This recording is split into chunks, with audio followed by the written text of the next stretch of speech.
Hi Woodcrest families, I'm going to take a minute to show you how to use Google Classroom.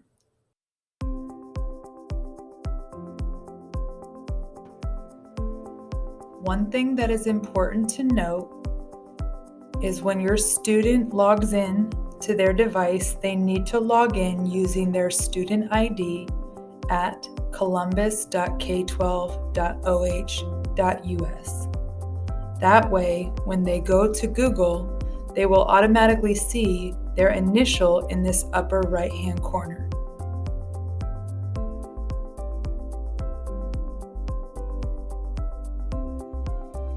Student has successfully logged into their device, they're going to need to open a new Google tab by going to the bottom of the screen and clicking on the Google icon. Once the Google tab opens, in the upper right-hand corner, you'll see their initial, and then right next to that, you'll see a menu button. You need to click the menu button and then click on Google Classroom. When the Google Classroom opens, this will show you all the different classes that your student is enrolled in.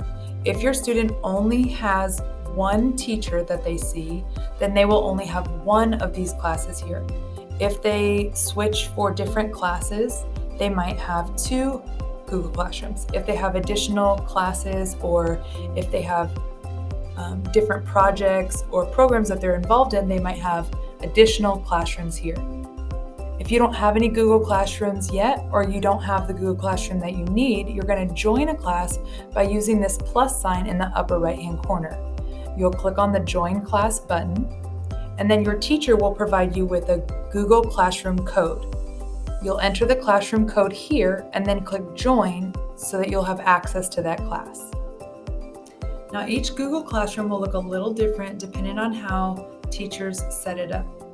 But there are three common ways teachers use Google Classroom. They use Google Classroom to make announcements, to give assignments, and to share material. The structure of Google Classroom will always be the same. There are three tabs at the top: Stream, Classwork, and People. The Stream is where all the content is posted in chronological order. You can think of the stream kind of like your Facebook or Instagram feed, where at the top is the newest content and towards the bottom is the oldest content. If you look through here, you can find announcements, assignments, and materials. The next tab is the Classwork tab. In the Classwork tab, you'll see all the assignments that have been posted for this course. Sometimes your teacher might organize these assignments by topic. For instance, all of our Scholastic assignments will be in this topic. So if I click here, I can see all of my Scholastic assignments. If I want to see all my writing informational, I can click on this tab and see all of my writing informational. Another feature I want to show you is the menu button in the upper left-hand corner. When you click this, you can see classes, calendar, to-do, and all the classes that your student is enrolled in. If you click on the calendar button, this will list all the assignments for all the classes that your student is enrolled in one place. You can also sort this information if you only want to see one course at a time, but this is a good place to see all the assignments and when they are due in one. Another feature I want to show you is the to-do list. If you go to the menu in the upper left-hand corner, there's a to-do list. This will show all the assignments that your student has in all of the classes by their due date. You can click on this All Classes to just include one class, or you can go to All Classes and have them all in one place. You can see that they're different classes by the different colors that are here. If the assignment is missing or past due, it will be in red. If you want to see assignments that have been completed, you can go to the Done tab.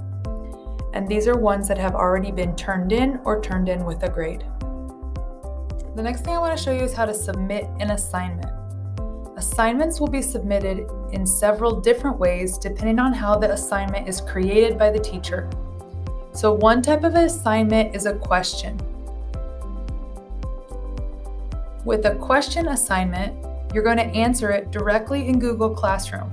So the question is posed here. To the right, it says your answer, and you'll type your answer here. Underneath, this box will be blue if you can turn it in. After I type something here, it will turn blue, and then I can turn it in. Underneath is private comments. Private comments are comments between the student and the teacher only. The class comments is an optional feature. Depending on how the teacher has set up their classroom, this may or may not be there. This is something that all of the students can see. So if you want to ask a question just to the teacher, then you'll need to do it in private comments. Next type of assignment I'm going to share is an assignment that you can click Turn In. So this assignment, the teacher has shared the assignment directly from their Google Drive, and they've created a copy for each student. So as you can see here, this individual student has their own assignment with a link on it.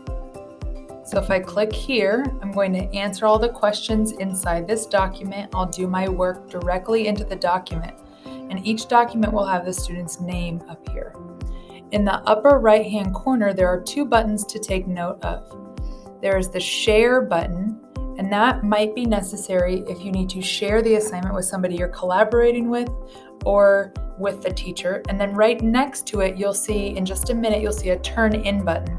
That turn in button is what you'll do when you've completed the assignment. You'll click this turn in option.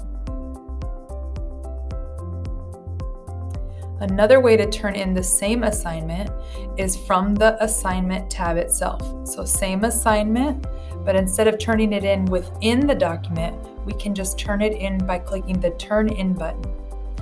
Right above it, there's also an add or create button. Sometimes your student might be asked to create something in another program and then also submit it through this place. So we're going to click the add or create button, and we have Google Drive, link, file. There's also some options underneath it, like a drawing, a doc, something like that. You could use this to submit the assignment as well. The best way to submit assignments that I'm going to share with you is to mark as done. Sometimes when assignments are created, they're created using an external website. So News ELA shows that there's an assignment here. To complete this assignment, the student will click on this link and they'll be taken to the News ELA website. There they will complete the assignment and the activities. When they're finished, they'll come back here and mark as done. Sometimes your teacher might ask you to submit something additional, in which case you would use the add or create button above. The last thing I want to share with you is the grades. So I want to show you how you can check your students' progress and see if they've turned in the assignments they've been asked. First, you're going to go to the classwork tab, and you're going to go to view your work. Here you can see all the assignments that have been assigned to the student. Over to the right, you can see if it's been assigned, if it's turned in, or if it's missing, would be the other category that's here. You can also see the due date. And then to the left, there are some filters you can click on. So if you just want to see the things that have been assigned, you can click here. If you want to see the assignments that have been returned with a grade, you can click on that. Or if you just want to click the assignments that are missing, you can click on that. I hope this helps you support your students in their virtual learning. If you have any questions, please leave them in the comments below. Bye.